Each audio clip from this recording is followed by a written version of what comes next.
네, 저는 예, 유진 사이드 정희정이고요. 지금 제가 발표드릴 내용은 자동차 비배기 배출 미세먼지에 대해서 말씀드리겠습니다.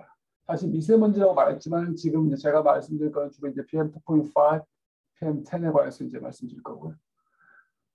일단은 발표 이제 구성을 보면 정의 및 중요성, 그 다음에 브레이크, 측정법하고 연구 결과, 그다음 타이어. 타이어는 사실은 도로 비산먼지하고 연결해서 이제 말씀드릴 것 같고요. 그다음에 이제 마지막으로 그럼 과연 규제는 이루어질 것인가? 이루어진다면 어떻게 될 것인가에 대해서 이제 생각을 좀 공유해봤으면 하겠습니다.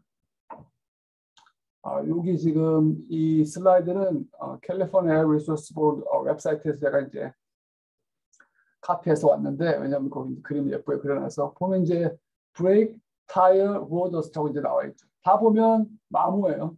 마모에서 이제 그 먼지가 생기는데 그게 이제 사실은 제가 이번 발표에서는 자료를 넣지 못했는데 사실은 굉장히 재미있는 현상이 일어납니다. 왜냐하면 그 저희 이제 제 박사과정 어드바이저신 이제 피터슨 교수님이 평생을 한 게 이제 트라이모달 디스트리뷰션이라 해가지고 뉴클레이션 무슨 뭐 어큐뮬레이션 코스 모드 이렇게 말씀 많이 하셨는데 그런 상식이 이제 없어져야 되는 거죠. 왜냐하면 그거는 컨버션에 의해서 이제 숱이 이제 포메이션이 되는 거고 이 브레이크나 타이어 같은 것은 마모인데 사실은 타이어는 이제 우리가 저희가 이제 신발 밑창이 떨어져 나가듯이 이제 타이어가 떨어져 나가는데 사실은 그거하고 훨씬 다르게 노멀 포스가 훨씬 크게 돼서 상황이 많이 다르고요. 그 다음에 똑같이 타이어가 마모되어 나갈 때 이제 도로도 이제 마모돼서 나가게 돼서 이제 그게 섞이게 되는 거고 브레이크 같은 경우에 지금 연구 결과가 굉장히 많이 나오고 있는데 그 중에서 이제 제가 여기서 이제 자료를 준비하지 못한 것 중에서 예를 들면 보통 브레이크는 우리가 브레이크 패드는 보시게 되면 알겠지만 신터드 메탈이라고 하죠. 메탈 같은 것을 이제 신터링해서 열로 확 이제 열을 가지고 레진이나 접착제를 같이 해서 단단하게 묶어서 그 다음에 이제 그게 갈리면서 마모되면서 떨어져 나가는 건데 만약에 온도가 높게 되면 이제 이미 많이 결과가 나는데 거기 있는 접착제들이 휘발성이기 때문에 증발돼서 나노파티클들이 뉴클레이션 모드로 이제 나오게 되는데 유럽 사람들이 나노파티클들이 워낙 민감해서 거기에 대해서 연구를 많이 하고 있고 그 다음에 브레이크 템퍼러처 온도가 너무너무 높아지면 아주 뭐 다운힐로 뭐 언덕에서 내려오면서 계속 급브레이크를 밟는다거나 아니면 굉장히 무거운 차가 내려오게 되면 마찬가지로 이제 아무리 메탈이라도 녹는 점이 있으니까 그거를 초과하게 되면 베이퍼라이제이션에서 다시 이제 뉴클레이션에서 메탈 뉴클레이션 모드가 나오게 됩니다. 그런데 이제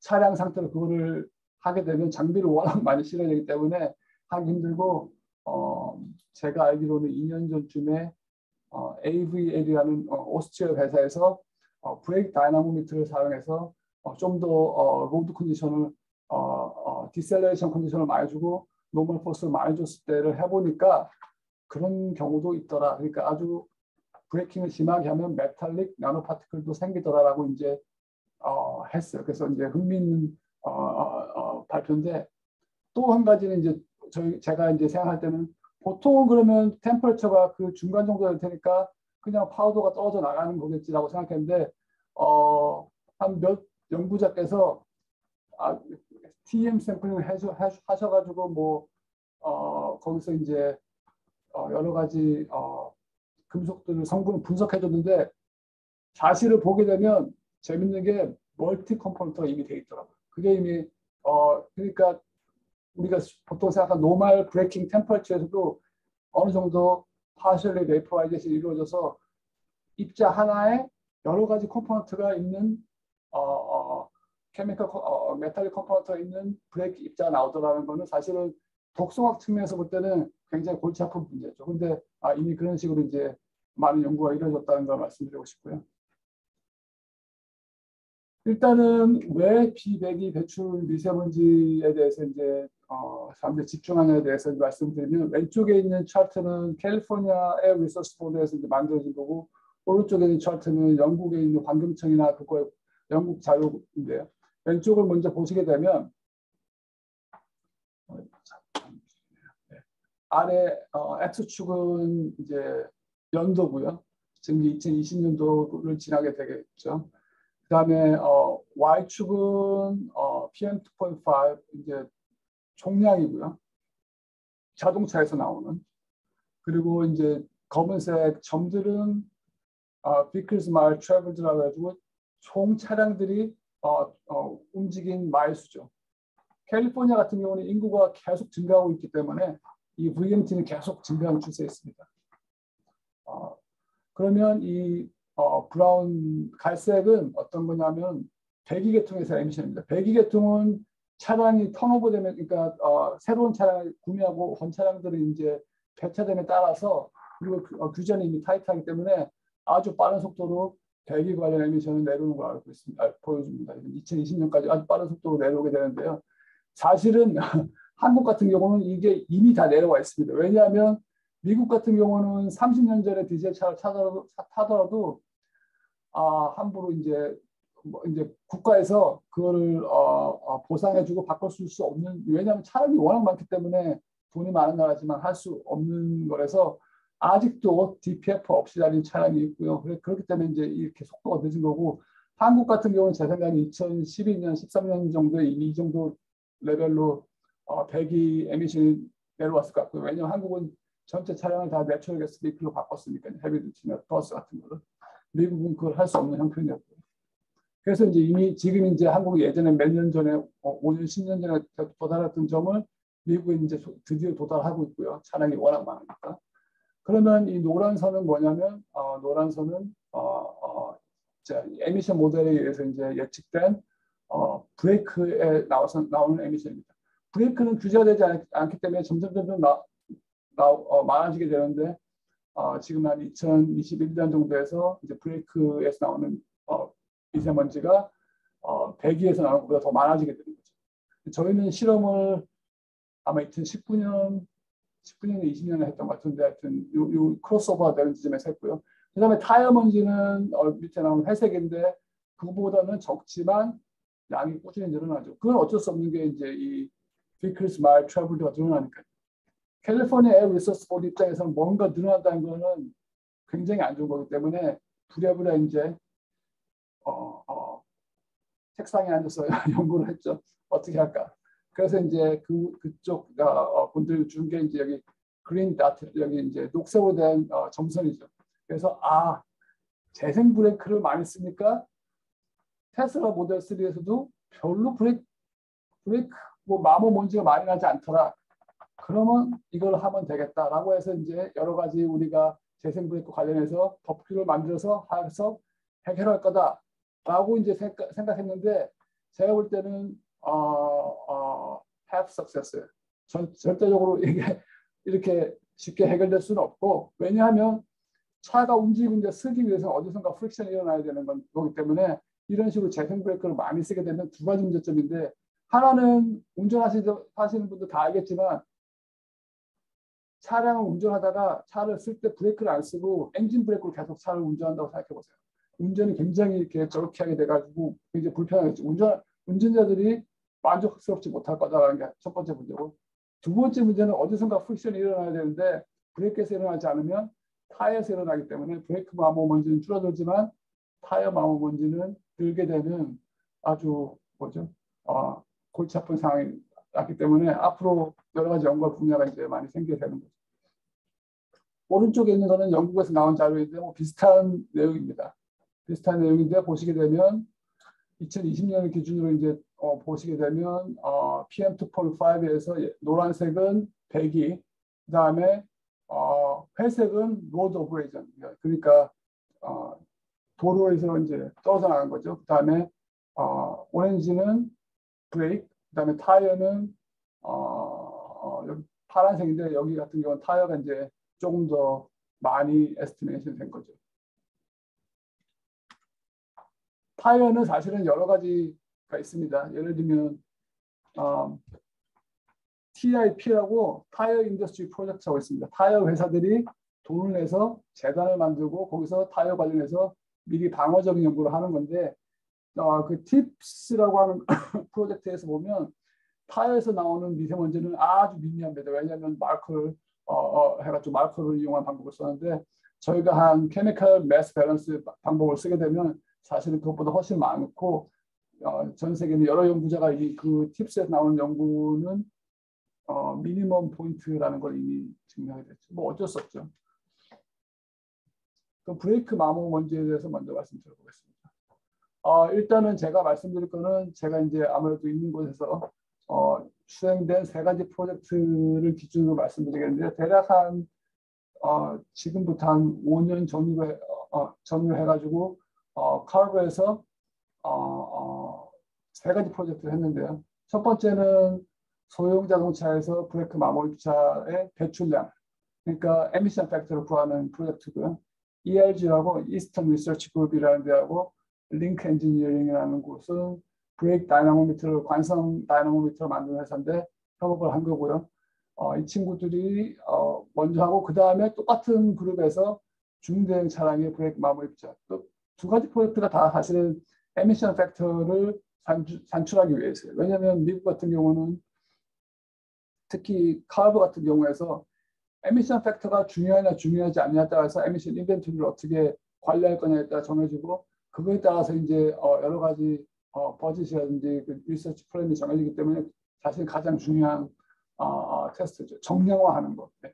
그 다음에 이제 3번째가 저희가 한 테스트인데 저희는 도로변에서 대기 중에서 공기를 샘플링해서 과연 그렇다면 브레이크와 타이어 마모에서 얼마나 많은 미세먼지 입자가 포함되어 있는지에 대해서 이제 제가 실험했습니다.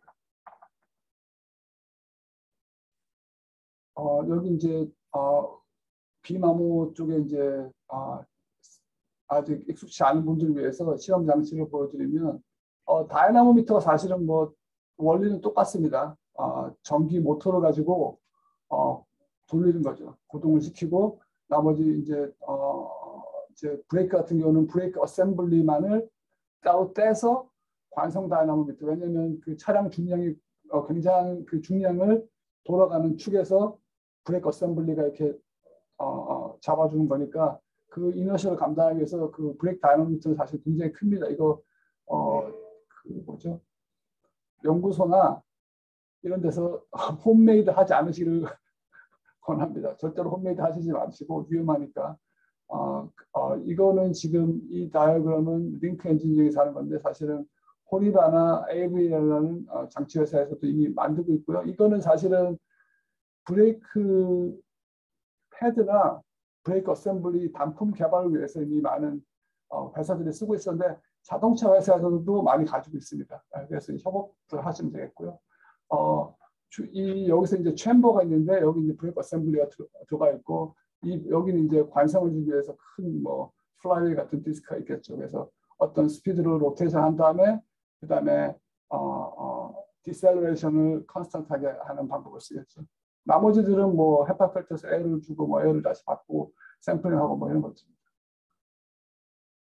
여기 이제 아까 그 박스를 보여주는데 여기서 이제 그 미시간 대학의 CFT 하는 사람을 시켜서 이제 ERG에서 한 건데 여기서 이제 오른쪽에서는 터블런트 플로우가 들어오고 여기서 이제 뭐 플로우 스플릿 해주고 그다음에 브레이크 어셈블리가 있어서 이제 비산먼지 이렇게 되면 샘플링 한다 이렇게 되는 거고 사실은 이 브레이크 다이나모미터 테스팅하고 그 다음에 실도로상에서 테스트 아니면 여러 장치에서 테스트해서 가장 중요한 거는 브레이크 마모가 얼마큼 일어난다.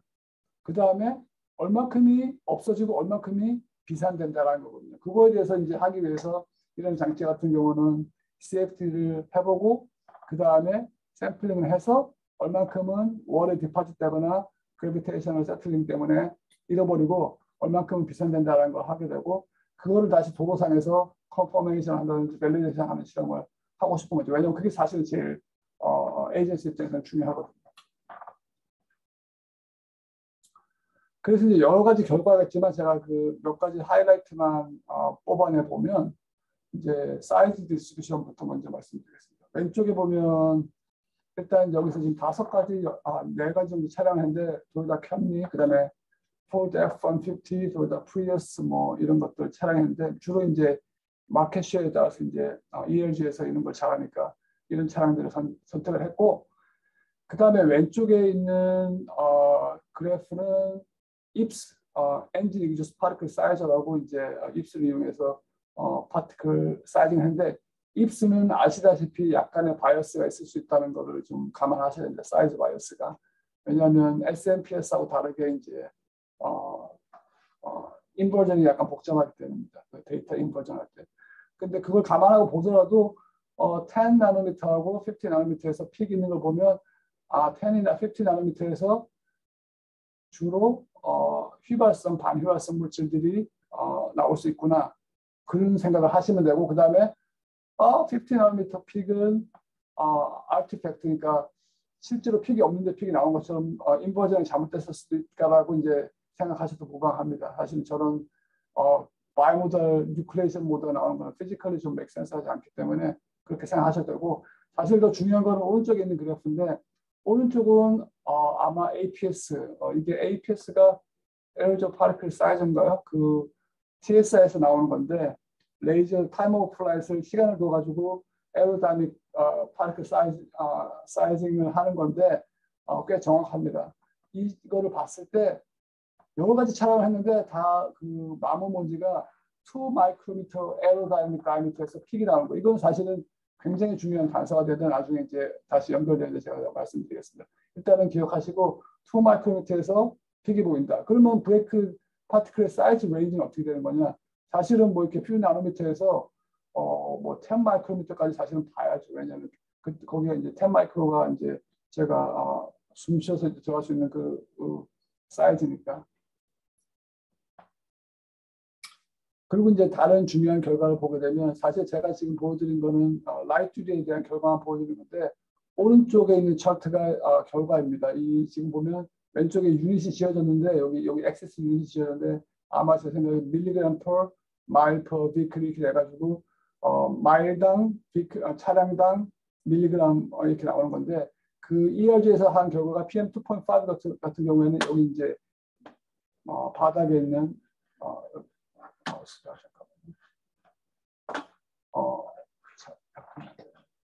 PM2.5 같은 경우는 저기 1 마이크로그램 부근에 있는 1 밀리그램 부근에 있는 그 박스가 저기 그 시험에서 나온 그 레인지고요. PM10 같은 경우는 그 위에 있는 박스인데, 나머지 이제 결과들은 그 이전에 나왔던 실험 결과들이고요. 그 위에 보면 MOVE 2014, MOVE 2014A 이렇게 써 있는 건데, MOVE라는 거는 사실은 미국에서 연방정부에서 나오는 에미션 모델이고요.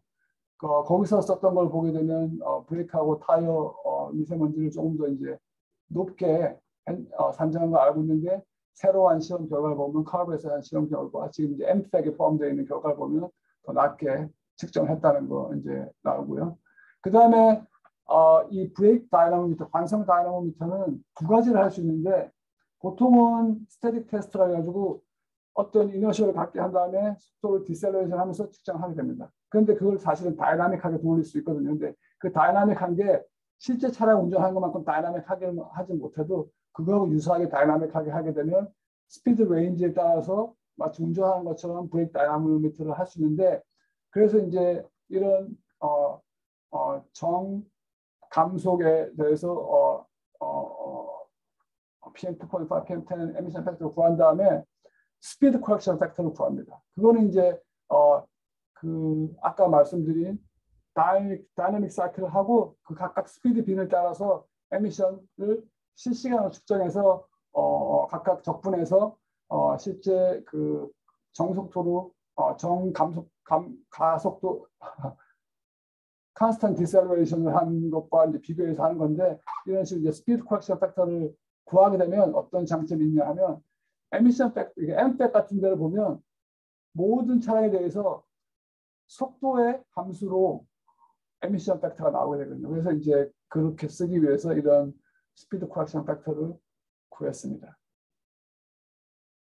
이거는 모두 이제 다이나모 테스팅에서 한 거죠. 그래서 위에서 보게 되면 방법이 PM을 에미션 팩터를 먼저 구하고, 그 다음에 스피드 컬렉션 팩터를 구해서 에미션 모델에 넣고 에미션 모델에 넣으면 그거는 이제 에미션 인벤토리를 계산할 수 있고 그렇게 되면 이제 SIP라고 State Implementation Plan인지 나중에 페더럴 거버먼트에 돈을 요구할 때나 무슨 에미션 우리가 어떻게 하겠다는 걸 할 때 이제 쓰게 되는 거죠. 그럼 이제 다른 프로젝트 넘어가서 제가 수행한 도로변에서 브레이크와 타이어 마모 입자 노출 분석 테스트라고 이제 하는데 저희가 사실은 목표가 PM2.5, PM10의 에미션 팩터를 사실은 측정하고 싶었는데 에미션 팩터는 아직까지는 성공을 못했고 그 대신에 이제 소스 포셔먼트는 성공적으로 수행을 해서 그러면 우리가 측정한 샘플 중에서 브레이크와 타이어에서 나오는 어떤 얼마나 되는지에 대해서 이제 결과가 있습니다. 지금 보시는 거는 남캘리포니아에 있는 구글 맵인데요. 지금 노란색으로 보여진 게 주요 하이웨이입니다. 그러니까 뭐 거미줄 같이 보였죠. 뭐 옛날에 캘리포니아를 모어타운이라고 불렀더라고요. 모어타운. 자동차 없으면 못 사는 곳이죠. 그래서 이제 하이웨이가 너무 많고 사실은 퍼블릭 트랜스포테이션이 너무 안 좋은 것이죠. 팔러스 측면에서 실패한 곳이라고 할 수 있는데 지금은 이미 땅값이 너무 비싸서 뭐 대중교통 수단을 뭐 어떻게 할 수가 없는 지경이고요. 계속 확장 중입니다. 저희가 실험한 곳은 두 곳인데 애나하임 지금 여기 이제 확대된 사진인데 애나하임 디즈니랜드 바로 뭐 한 몇백 미터 옆에 하이웨이인데 지금은 이 사진에서는 차량이 별로 없지만 사실은 차량이 꽤 많이 다니는 도로고요. 주로 이제 경차들이 많이 다니고 라이트듀티 패신저 카들이 많이 다니고 헤비듀티는 4에서 5% 노스나 사우스 바운드 특성에 따라서 이렇게 되고 그 다음에 710 하이웨이는 이쪽에 이제 롱비치 여기 이제 산페드로 포르트 항구 쪽으로 가고 오고 하는 도로인데 여기 같은 경우는 오른쪽에는 로스앤젤레스 강의 리버 베드가 있고 물은 별로 없습니다. 여기 왼쪽에 이제 세븐텐 하이웨이가 있는데 여기 같은 경우는 주로 이제 인더스트리얼 공업단지이고 헤비듀티 차량이 8에서 10% 뭐 여기에 비교해서 많지 않은데 그래도 헤비듀티가 많이 다면서 세븐텐 하이웨이 근처에서 샘플링한 거에 이제 리서치 결과가 많이 있습니다. 다른 방향을 보게 되면 이제 뭐 제가 사실은 여기 초미세 사업자에서 여기 배 박사님 쓴 책을 제가 이런 재밌게 읽고 있는데 해풍이 불기 때문에 이렇게 이제 낮에 이렇게 오게 되겠죠. 바람이 불게 되겠죠. 왼쪽에서 오른쪽으로. 좀 더 자세하게 보여드리면 애나하임 같은 경우에 주로 이제 주거단지가 이렇게 꽉 차 있게 되는데 저희가 측정한 것은 도로 바로 붙어서 대략 한 10m 정도 붙어가지고 10m, 20m 안쪽으로 오른쪽이 다운윈드고요. 주로 다운윈드고 바람 방향이 사실은 오전 10시쯤에 바뀝니다. 그래서 이제 노미널 다운윈드라고 저희가 명명을 했고요. 그다음에 이쪽에 이제 호텔 앞에 파킹랏에서 저희가 업윈드를 측정했습니다. 사실은 업윈드가 더 높으면 좋은데 그렇게 여러 가지 그렇게 하지 못했고 여기 이제 AQMD 왼쪽 위에 상단을 보시게 되면 AQMD라고 사우스 코스트 에어포트 매니지먼트 디스트릭트에서 이제 모니터링 사이트이 있는데 지금 여기 왼쪽 상단에 백그라운드 사이트이 있고요. 이쪽도 사실은 오른쪽 저희가 노미널 다운윈드라고 하는 이 사이트에도 니어 로드 사이트이 하나 있습니다. 그래서 거기서 이제 저희가 옆에 저희 샘플링 셋업들을 놓고 측정을 했죠. 저희는 사실은 원래 예산이 충분했으면 이런 실험은 모든 차량을 RV나 무슨 이렇게 트레일러에 넣어놓고 아침에 가서 그냥 꼽아놓고 사실은 그냥 데이터만 보면 되는데 저희가 예산이 부족해가지고 아침에 셋업을 하고 저녁에 셋업을 치우는 그런 아주 복잡한 실험을 하게 되었습니다.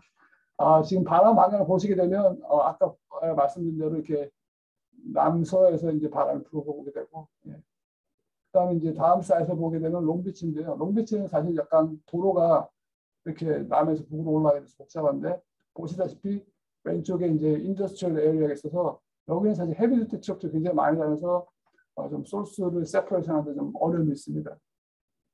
여기 보이는 오른쪽에 있는 가운데 있는 조그만 점이 AQMD 니어 로드 사이트고 저기에 이제 저희가 이제 샘플링 팀이 있었고 그다음 거기 이제 다운윈드고요. 노미널 다운윈드. 그리고 여기가 이제 업윈드 저희가 어떤 상업지구의 파킹랏에서 업윈드를 측정해서 여기 사실 좀 거리가 있습니다. 그래서 이제 바람 방향을 보면 남서에서 이제 북동으로 하게 되는데 도로 방향에 따라서 약간 사실 명확하지가 않죠. 이제 샘플링 셋업을 보여드리는데요. 뭐 특별한 건 없고 미디엄 볼륨 샘플러를 썼고 뭐 테프론 샘플링, 필터 샘플링 했고 사실은 저희가 이제 모든 온라인 샘플링 데이터를 보여드리지는 못하는 데이터 양이 워낙 많아서 아직도 사실은 부분적으로 분석을 수행하고 있고요. 지금 제가 보여드릴 건 주로 이제 중량법에 의해서 측정한 샘플에 대한 결과이고요. 4시간 블락으로 샘플링을 했습니다. 아침 6시부터 10시까지. 10시에서 2시까지, 2시에서 6시까지 이렇게 했고 사실은 더 좋았다면 24시간 해야 되는데 돈이 부족해서 못했고요. 그 다음에 이제 일주일씩 했습니다. 2020년 1월 28일부터 2월 3일은 하이웨이 5에서 시험을 해서 18셋의 샘플링 필터들을 했고 그 다음 주에는 14번째 셋. 사실 이때 2월 달, 3월 달부터 이제 락다운이 생겨가지고 코비드 영향이 있었고 저희가 할 때는 코비드 영향이 전혀 없었습니다. 지금 이제 보여드리는 거는 PMS 샘플링 한 거를 결과를 보여드리는데 사실 이게 컨티뉴어스가 아닙니다. 왜냐하면 저희가 아침 6시에서 저녁 6시까지 했기 때문에 저녁 6시부터 그 다음날 아침 6시까지는 샘플링이 없기 때문에 이게 컨티뉴어스하게 하면 안 되는데 그냥 편의상 이렇게 컨티뉴어스하게 한 것처럼 보여드리는 거고요. 위에 보이는 두 개가 PM10이고요. 아래 보이는 두 개가 PM10인데 별로 매스 차이가 없게 됐고요. 일단 에버리지 한 걸 보게 되면 하이웨이 5를 기준으로 보게 되면 다운윈드가 10.8이고 업윈드가 9.5죠. 뭐 차이가 1 마이크로그램 밖에 안 나는 거고 PM10 같은 경우는 3에서 4 마이크로그램 정도 나는 걸로 알고 있습니다. 다른 문헌하고 비교해봐도 백그라운드가 대략 이 정도 되고 그 다음에 실제로 트래픽에서 나오는 매스 자체는 많지 않은 걸로 알고 있습니다. UCLA에서 사실은 입방주하고 그 다음에 기억이 안 나는데 같이 동료가 있습니다. 그 친구가 이제 노출하고 에피를 하는 친구인데 주로 이제 이런 식으로 피어슨 콜레이션 테이블을 많이 하는데 저희도 이제 그걸 했는데 이제 XRF 하게 되면 메탈 사실 중력보다 훨씬 많이 나오게 되는데 저희가 이제 브레이크 관련된 거 그 다음에 로드 더스트 관련된 것들을 뽑아서 이제 보게 되면 예상했던 대로 베리움, 그 다음에 카퍼, 질코니움, 뭐 타이타늄 이런 것들 브레이크에 관련된 것들은 콜레이션이 높게 나오고 자기들끼리 그 다음에 로드 더스트에 해당하는 알루미늄이나 실리콘, 포타시움, 칼슘 같은 것들도 자기들끼리 상관관계가 높게 되죠.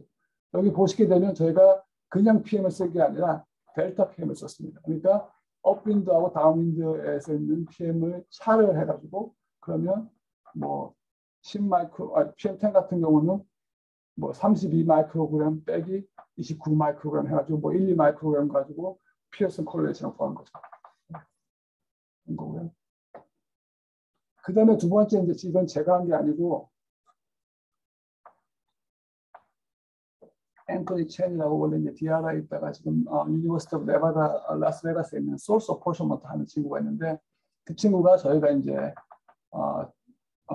샘플링한 샘플을 가지고 소스 어포션먼트를 했는데 제가 이제 제 분야가 아니기 때문에 이제 제가 배운 대로 이제 설명을 드리면 소스 어포션먼트 할 때 이런 식으로 케미컬 컴포지션에 따라서 표를 만들고 프로파일이 예를 들어서 뭐 타이어 프로파일 1, 타이어 프로파일 2, 그다음 뭐 브레이크 프로파일 1, 브레이크 프로파일 2 이렇게 여러 가지 있으면 콤비네이션이 여러 가지가 만들어질 수 있지 않습니까? 그럼 그거를 가지고 어떤 콤비네이션이 가장 적은 에러를 맞는지를 먼저 이제 체크를 한답니다. 그래서 이렇게 해서 체크를 해본 결과 뭐 그거에 맞는 콤비네이션을 했는데 그 콤비네이션을 가지고 델타 PM 그러니까 업윈드 다운윈드 마이너스 업윈드 PM을 해서 해봤을 경우에 에러가 너무 많이 크게 나오는 거예요. 그래가지고 뭐 예를 들어서 타이어 PM이 뭐 20%다. 그러면 20% 플러스 마이너스 10% 이렇게 나오는 거예요. 그러면 사실 에러가 너무 많아가지고 이게 30%라는 얘기인지 10%라는 얘기인지 설득력이 없잖아요. 그래가지고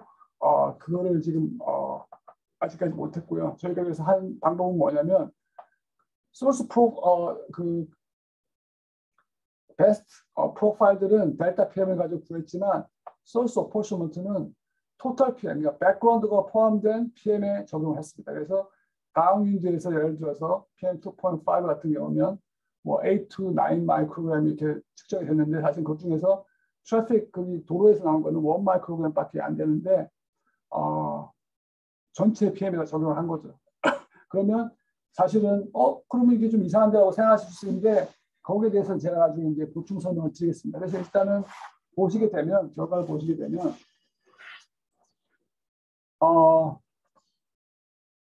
첫 번째 왼쪽에 있는 거는 하이웨이 5에서 나온 결과고요. 일단은 이게 백그라운드 플러스 그다음에 트래픽이라는 걸 감안하셔야 되고요.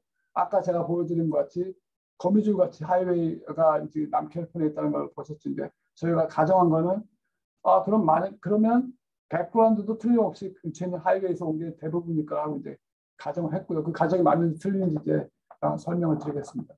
일단 보시게 되면 브레이크하고 타이어를 합치면 30%고 PM 2.5 같은 경우에 가솔린하고 디젤을 합치면 19%죠. 이미 논텔팝 에미션 양이 텔팝 에미션보다 많다는 거. 그다음에 이제 로더스트가 이제 많죠. 33%. 그다음에 710은 헤비듀티 있는 쪽인데 사실은 전체 총량은 14.5 마이크로그램보다 더 많습니다. 그렇지만 이 퍼센티지로 봤을 때 브레이크하고 타이어 합친 거는 15%, 가솔린하고 디젤 합친 경우는 15% 비슷하게 나오게 됩니다. PM10을 보시게 되면요. PM10은 당연히 로드더스트가 많아지게 되고요. 브레이크 앤 타이어가 더 많죠. 왜냐하면 브레이크 타이어는 주로 이제 마이크로미터 사이즈로 많이 나오니까 더 많아지게 될 수밖에 없고 배기는 또 이제 작게 되니까 여기서 이제 당연히 역전이 나오는 거죠. PM10 같은 경우는 16, 그다음에 6%, 여기도 브레이크 타이어는 16%, 그다음에 가솔린 디젤은 8% 이렇게 나오는 거 알고 있습니다. 그래서 이제 저희가 또 한 거는 그러면 이 소스 어포션먼트를 각각의 샘플에 대해서 적용하면 어떨까 해가지고 이제 이런 식으로 차트를 만들었고요. 타이어가 이제 파란색, 브레이크가 빨간색이 되고요. 이거 이제 그래프로 어떻게 분석하는지 보여드리겠습니다. 일단은 저 버밍엄 대학에 있는 로이 해리슨 교수님이라고 계신데 원래 로이 해리슨 교수님은 사실은 90년대, 2000년대 초에 그 솔루션에서 뉴클레이션 모드 어떻게 나오고 이거에 대해서 때문에 이제 굉장히 유명한 논문을 쓰신 분인데 그 외에 이제 여러 가지 이제 활발하게 연구하시는데 그분이 제안한 거는 업윈드, 다운윈드를 이런 식으로 플러스를 해봐라. 그러면 백그라운드와 차이가 있으면 이 왼쪽 상단에 데이터가 있어야 되고 이게 지금 원투원 라인이죠. 그렇지 않으면 이 원투원 라인에 가깝게 나오거든 하는데 일단 락스를 보게 되면 락스 데이터들은 다 이 오렌지나 회색으로 이 원투원 라인 위에 있게 되는데 그 이유는 락스라는 게 자동차에서 나오는 거 외에는 다른 소스가 백그라운드에 거의 없는 거죠. 하지만 PM은 지금 블루하고 지금 여기 이제 진한 주황색인데 보면 다 원투원 라인에서 살짝 올라가 있죠. 그 말은 백그라운드 영향이 워낙 크고 시그널인 트래픽에서 나온 거는 작기 때문에 백그라운드 영향을 세퍼레이트 하는 게 쉽지는 않을 거라는 이제 예시를 보여주는 거고 아래쪽 그래프는 롱비치에서 이제 한 건데 똑같은 결과를 보여주고 PM10 같은 거 PM 2.5나 10은 거의 원투원 라인에 걸쳐 있는 걸 알 수 있습니다. 그래서 이제 저희가 첫 번째로 한 거는 델타 PM에 대해서 크로스윈드 스피드에 따라서 크로스윈드라는 거는 바람이 부는 방향을 이제 그 삼각 사인 코사인을 써서 이제 크로스윈드를 계산한 거죠. 그래서 해보니까 전혀 상관관계가 없다는 거를 이제 했고요. 그거는 이제 디스퍼전 하는 분들은 당연히 이제 당연하지라고 말씀하실 건데 이제 일단 윈드 스피드가 별로 세지 않고 그다음에 자동차에서 지나가면서 비클 인듀스 터뷸런스가 형성이 되는데 저희가 샘플링 사이즈이 너무 업윈드 같은 경우 너무 가까이 있었기 때문에 당연히 이런 결과가 나올 거라고 이제 예측을 하실 거고요. 확산 모델 하신 분들은 그래서 이제 저희가 두 번째로 한 거는 그러면 우리가 소스 오퍼레이션한 PM2.5 브레이크를 크로스윈드 스피드에 따라서 한번 해보자 했더니 재밌게도 이 친구들이 훨씬 좋은 콜레이션 무슨 0.2, 0.3이 사실 아주 좋은 건 아니지만 앞에 걸 보시게 되면 거의 콜레이션 없었는데 소스 오퍼레이션 데일리 그러니까 인디비주얼 샘플에 대해서 소스 오퍼레이션 한 것들을 업인드 다운인드 한 걸 빼봤더니 잘 맞는 거예요. 그래서 이 기울기를 이용해서 그러면 에미션 팩터를 구할 수 있을까라고 저희가 이제 현재는 생각 중이고 더 재미있는 거는 사실은 그 다음 차트입니다.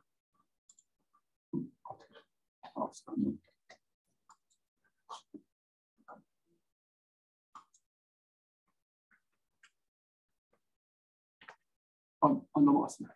그 다음 게 어떤 거냐면 그 실험실에서 브레이크 다이너미터로 테스트를 했을 때 PM10하고 PM2.5를 여러 가지 이제 브레이크 다이너 여러 가지 차량에서 실험을 해보면 이런 아주 재밌는 슬로프가 나오는데 이거는 이제 브레이크 입자가 가진 사이트 디스트리뷰션의 특성에 의해서 이제 이렇게 나오게 되는데 그게 이제 빨간색 선입니다. 랩에서 했을 때. 근데 저희가 업윈드 다운윈드에서 나오는 소스 오퍼레이션먼트에서 나오는 브레이크 PM을 해서 구해서 해보니까 PM10하고 PM10을 델타 PM10, 델타 PM2.5 해보니까 너무나 잘 일치하는 거예요. 그래서 저희가 이제 생각할 때 여러 가지 가정이 있었지만 소스 오퍼레이션먼트 자체가 주는 에러는 생각보다 많지 않구나. 그리고 우리가 가정한 리얼로드 사이드에서 오는 백그라운드 자체가 모두 다 거의 다 트래픽에서 온다는 것도 어느 정도 맞는구나라는 거를 이제 저희 차트를 가지고 이제 저희는 이제 디펜스를 하는 거죠. 네, 디펜스를 하는 거죠. 여기까지가 아마 제가 브레이크 하나 더 슬라이드가 있는데 그 이제 브레이크 이제 저희가 이제 소스 오퍼레이션한 결과고 아까 보여드린 결과입니다. 아까 그 ERG하고 링크 엔지니어에서 랩에서 2 마이크로 부분에서 브레이크 PM이 나온다고 했죠. 사실은 이기조스트 PM에 비해서 배기에 비해서 비배기는 사이즈 컨센트레이션이 너무 작아서 실험실에서도 사실은 측정하기가 어렵습니다. 근데 제가 이제 도로 주변에서 얼마나 어려울까 이제 여러분 예측이 되시겠지만 그 결과를 보시면 과연 이런 생각이 들 텐데 LP라고 ELPI라고 입스하고 비슷한 측정 원리를 가진 입스하고 같지는 않죠. 다르죠. 근데 그 일렉트로미터를 쓴다는 건 같은데 입스는 모빌리티 다이미터를 측정하죠. 근데 LP는 에어로다이나믹 다이미터를 측정하는데 와이드하게 측정합니다. 그러니까 대략 한 10 나노미터에서 10 마이크로미터까지 측정을 하는데 지금 보시게 되면 저거 지금 여기 사이즈 디스트리뷰션인데 맨 처음에 여기 X축은 사이즈고요. 여기 이쪽에 Y축은 시간이고요. 그다음에 Z축은 DMD 로드 픽, hourly average concentration인데 보시게 되면 여기 어큐뮬레이션 모드는 소스가 여러 개 있기 때문에 오버랩 돼가지고 로그 노멀이 나오지 않지만 여기 브로드하게 100 나노미터 근처에서 이렇게 픽이 있게 되고 그 중간에 픽이 여기 하나가 더 있습니다. 근데 여기 딱 보시게 되면 2 마이크로미터 떨어지죠. 저희는 사실 이게 과연 실험 그 장치가 잘못돼서 그런 건지 아니면 디텍션이 이상인지 했는데 시그널인 것으로 확인됐고 저희 생각에는 랩에서 찾아지는 게 도로상에서도 측정이 되고 아주 재밌는 마커가 쌓이는 게 피지컬 마커도 케미컬 마커, 피지컬 마커가 되는 것으로 생각되고 나머지 쪽에 있는 또 다른 픽은 로드 더스트 거라고 생각되고요. 타이어하고 로드 더스트는 사실 구분하기 어렵습니다. 피지컬리. 여기 이제 아까 말씀드린 것들을 요약했고요. 일단 이건 생략하겠습니다. 반복하는 것이기 때문에. 타이어하고 이제 도로 미세먼지에서 대해서 이제 제가 말씀드리고 싶은데 여기 사실은 그 어떤 게 맞는 거죠? 블루 오션, 레드 오션 중에 여기 사실은 누가 먼저 깃발 꼽는 사람이 인정합니다. 지금 현재로서. 타이어 이제 타이어 마모에서 이제 사실은 기계 연구원인 이석환 박사님이 많은 연구를 해주셔서 이제 전 세계 연구자들이 도움이 많이 됐는데 또 이제 UCL의 이팡도 이제 비슷한 연구를 하고 이제 있는데 사실은 저희 같은 경우는 에이전시하고 긴밀하게 이제 협점해서 연구를 하는데 저희는 정량화가 목표입니다. 정량화가 정성적인 것은 이제 개인 연구자들은 어떤 큰 장비들을 구하기 힘들고 그런 철저한 연구를 하기 힘들기 때문에 정성적으로 먼저 이제 앞으로 달려가시면서 선행적 연구 결과를 보여주시는 거고 저희는 주로 이제 에이전시하고 연구를 같이 하기 때문에 에이전시가 원하는 거를 이제 하게 되는데 주로 이제 가장 중요한 거는 그럼 타이어 에미션 팩터가 어떻게 되냐라는 건데 그러면 어떻게 실도로 상황에서 타이어가 마모되고 있는 거를 실험실에서 모사를 할 거냐는 건데 아직까지는 정답이 없습니다.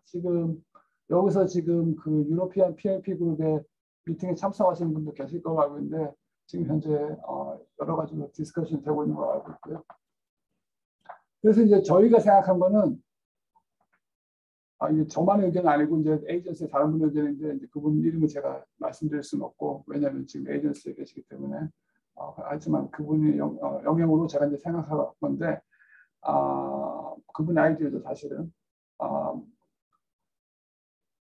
브레이크하고 똑같이 한다고 브레이크 에미션 팩터하고 똑같이 한다고 예측을 하면 그러면 일정한 어떤 가장 대표적인 조건에서 타이어 마모율, 타이어 에미션 팩터를 구한 다음에 사실은 타이어가 마모되는 조건이 여러 가지인데 더 심한 경우, 덜한 경우에서 그러면 어떤 코렉션 팩터를 정하자는 뜻이고요. 보게 되면 타이어 웨어 PM 에미션 레이시 여러 가지 변수에서 변하게 되는데 드라이빙 컨디션, 로드 서페이스 컨디션, 로드 컨피규레이션, 비클 웨이, 타입스 오브 타이어 뭐 이렇게 여러 가지 변수가 있는데 그럼에도 불구하고 어떤 기준점에서 구해놓고 나머지 타이어 PM 팩터라는 거는 멀티플리케이션 팩터를 하면 아까 스피드 코렉션 팩터와 같이 여러 가지 조건에 대해서 우리가 할 수 있지 않을까라는 게 이제 아이디어고요. 다행히도 웨어라 그러죠. 마모 타이어는 사실은 아주 성숙한 인더스트리인데 이 마모 모델을 전문으로 하시는 분들이 있습니다.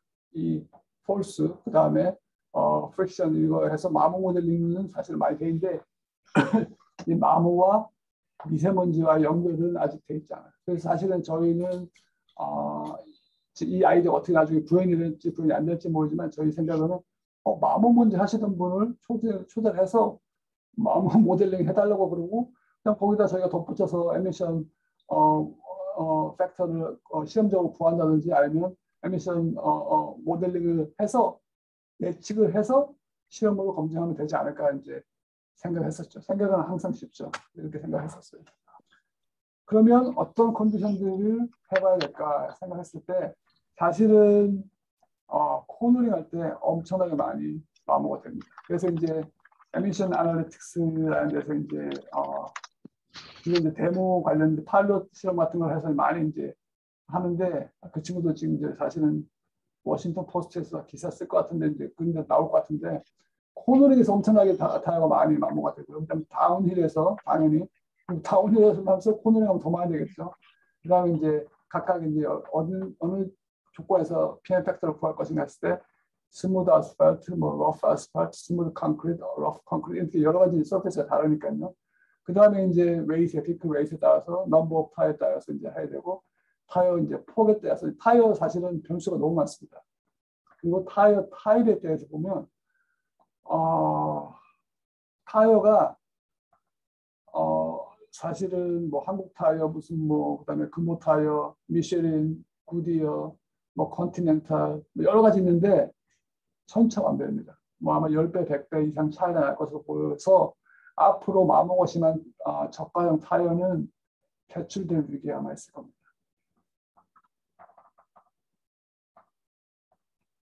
그래서 이제 베이스라인은 여러 가지로 생각해 볼 수 있는데 쉐시에서 하는 방법이 있고 그다음에 언로드에서 하는 방법이 있고 윅 테스트하고 있는데 사실은 윅 테스트가 실험실에서 하는 게 가장 에이전시한테는 좋죠.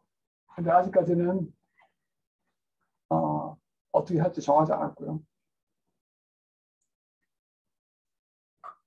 여기 이제 보이는데 이제 이석환 박사님이 한 실험 장치인데 사실은 이런 장치도 실험실에서 만들려고 하면 여러 가지 고려를 해야 됩니다. 왜냐하면 두 가지 휠이 스피닝하게 되고 그다음에 폴스를 줘야 되기 때문에. 하지만 조금 더 리얼리스틱하게 만들려면 관성을 줘야 되고 관성을 줘야 되면 무게를 달아야 되고 무게를 달면 세이프티가 하기 때문에 절대로 실험실에서 만드는 거 저는 권하지 않고요. 제가 이제 가장 좋은 거는 교통환경청이나 뭐 이런 데서 제대로 된 장비를 사시거나 엔지니어링 회사를 통해서 설계하시는 게 좋습니다. 하여튼 이런 걸 통해서 정성적인 결과는 뽑을 수 있습니다. 예를 들면서 여기 지금 이석환 박사님이 하신 건데 PM2.5, PM10 레이쇼라든지 이제 이게 나중에 조금 더 표준화된 실험을 하게 되면 이게 맞다 틀리다에 따라서 이 장치의 유용성이 이제 다시 평가가 되겠죠. 근데 지금 현재로서는 선두주자로 이제 이석환 박사님이 잘 해주고 계시고요. 이제 여기도 이제 이석환 박사님 하신 건데 앵글에 따라서 어떻게 이제 마모가 변하는지 이제 하는 건데 사실 이 앵글이라는 게 아까 실제로 PM 팩터 말씀하실 때 드렸을 때처럼 코너링이라든지 이런 쪽에 이제 해당이 되겠죠. 중국에 있는 학자가 이제 비슷하게 했는데 똑같습니다. 뭐 샌드페이퍼를 써서 마모를 하게 되면 일단은 실험은 쉽게 되겠지만 샌드페이퍼가 로드 서피스가 아니기 때문에 항상 에미션 벡터를 답할 때 답을 줄 수 없게 됩니다. 그래서 이제 재밌는 게 지금 여기 보면 구스타프슨이라고 나오죠. 맷 구스타프슨이라고 친구가 아마 스위디신 같은데 이거는 이제 타이어 회사에서 타이어 마모를 측정하기 위해서 지금 여기 보면 아마 여기 아스팔트 서페스일 겁니다. 그래서 이렇게 돌아가게 되는데 이 친구 하는 게 이 전체 실험실 자체를 클린룸으로 만드는 거예요. 파티클이 없이. 그 다음에 마모를 돌리면서 룸에어를 측정해가지고 에미션 팩터를 산출하게 되는데 생각하실 수 있겠지만 정확하게 나올지 사실은 좀 의문이 되죠. 덜루션 팩터 자체를 측정하는 게 어렵기 때문에. 하지만 장점도 분명히 있습니다. 이런 방법을 했을 때.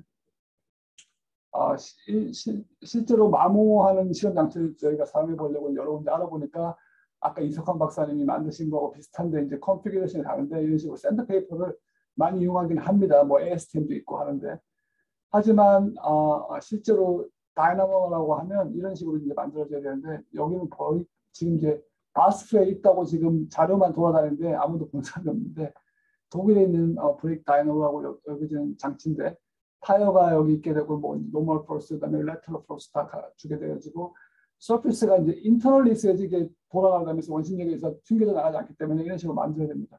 있다고는 하는데 액세스 했다고 하는 사람이 없는데 그래서 이제 도로상에서 스위퍼라고 이렇게 뒤에 콜렉션 샘플링 플레이스를 놔가지고 지금 여기 같은 경우는 부드럽게 이제 됐는데 이런 식으로 해서 이제 PM2.5, PM10을 하게 되는데 사실은 여기는 아마 일본에서 한 것 같아요.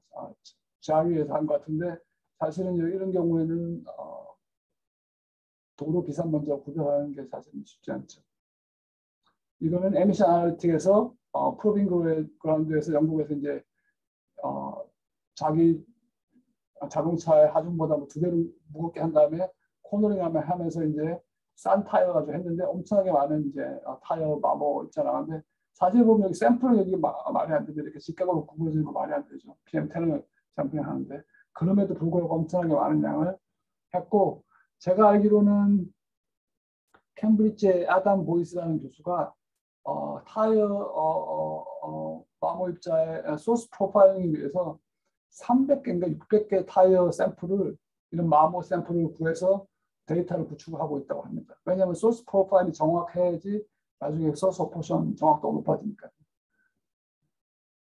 그리고 사실은 저희는 이제 에이전시하고 일을 많이 하니까 그러면 레귤레이션을 만약에 한다면 어떤 장치를 이용해야 될까 해서 이제 장비 회사들하고 많이 얘기를 하는데 뭐 호리바나 일본의 호리바나 오스트리아의 이제 ABL이 가장 큰 회사들인데 그런 회사들한테 물어보면 이걸 보여줍니다. 이게 지금 ISO에 있는 컨셉추얼 그러니까 개념적인 장비예요. 이거를 아무도 만들지 않았습니다. iOS에서 이미 이거를 그려놨어요. 관성 다이오는 이렇게 만들어야 된다고 이미 이제 설계도를 그려놓고 사실은 이거를 커머셜 패키지로 만드는 거는 PNP 그룹이나 뭐 카르본 이런 데서 이런 장비가 필요하다라고 그 그룹들이 이제 정했을 때만 이제 만드는 거죠. 아무도 만들지 않았어요. 근데 보게 되면 아까 그 독일 바스크에 있는 장비와 비슷하죠. 이 내부는 타이어 표면으로 아니면 콘크리트 표면으로 해야 되고 여기 있는 타이어 어셈블리는 여러 가지 힘을 줄 수 있게끔 돼 있고 그다음에 여기 모터가 양쪽에 이제 이렇게 됐고 이런 시뮬레이터를 사실은 만들지도 모릅니다. 아마 저기 뭐죠? 독일에서 사실은 굉장히 빠른데 제가 알기로는 아헨 대학인가 그런 데서 아마 자기들끼리 그냥 만들고 있는 걸로 알고 있습니다. 워낙 행동이 빠른 그룹에서. 근데 커머셜하게는 아직까지 만들어지지 않았고요. 장비 회사들은 그냥 아직까지는 어떻게 상황이 돌아갈지 보고 있는 걸로 알고 있습니다. 그래서 결론은 타이어 미세먼지 측정 방법은 표준화가 아직 되지 않았고요. 그렇지만 규제는 언젠가 될 것 같고요. 타이어도 그 브레이크죠. 그다음에 기존의 랩 테스트는 정성적인 결과를 보여주는 에미션 팩터 증명하는 거리가 아주 멀고요. 그다음에 언로드 테스트 했을 때 로드스터 타이어를 구분하기 어려워서 아예 영국에서는 그냥 타이어하고 로드스는 한 가지로 합쳐서 그냥 똑같이 하자라고 이제 하고 있는 나라도 있고 아니면 어쨌든지 어떻게 해서든지 빼야 된다고 하는데 재밌는 거는 제가 다음 슬라이드에 있는 겁니다. 재밌는 거는 사실 도로 같은 경우는 도로국에서 해야 되는 거죠. 이때까지 차량 미세먼지는 이제 자동차 회사 뭐에서 이제 했는데 갑자기 도로 미세먼지가 나오니까 도로 포장국 이런 데서 이제 자기들도 관심을 갖게 시작했고요. 브레이크 미세먼지 규제 같은 경우는 준비가 잘 되어가고 있는 듯하게 보이고요. 규제가 될 것 같고요. 규제가 되게 되면 아무래도 단품 위주로 되지 않을까라고 생각이 되고요. 단품 위주로 했을 때 예를 들어서 똑같은 단품이라도 그게 무슨 뭐 어떤 차종에 착용하느냐에 따라서 테스트 중량이 달라지니까 그게 이제 허가가 되고 안 되고가 달라지겠죠. 네.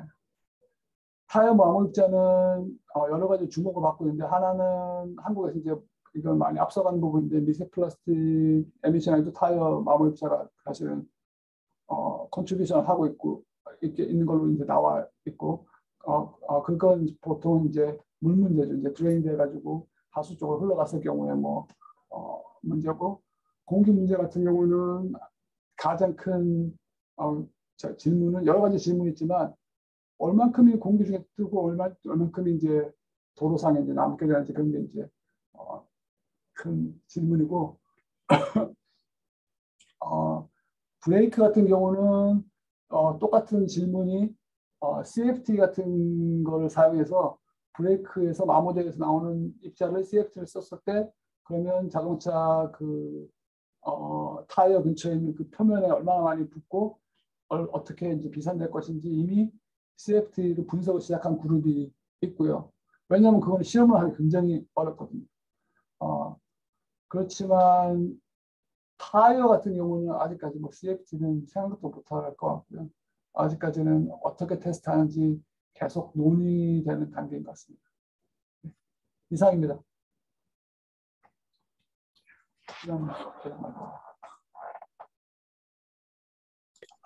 예, 감사합니다. 우리 정희정 교수님. 뭐 이렇게 저희도 이제